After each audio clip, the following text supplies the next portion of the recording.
This is so fun, guys. I just love the drums, like when they beat the drum, and it sounds so good all over around here, guys.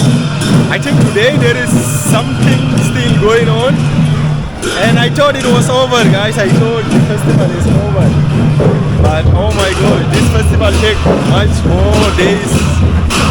Another team here also.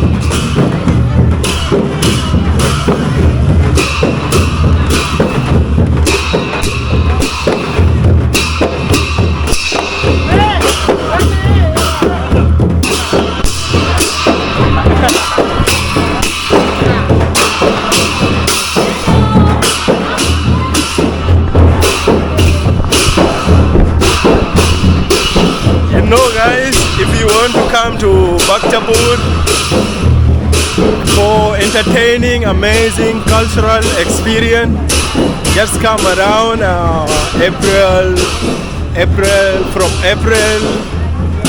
from April 5th. Make sure to be in Nepal, guys, and make sure to visit Bhaktapur. Bhaktapur is so entertaining. It's never boring, especially during this time, guys.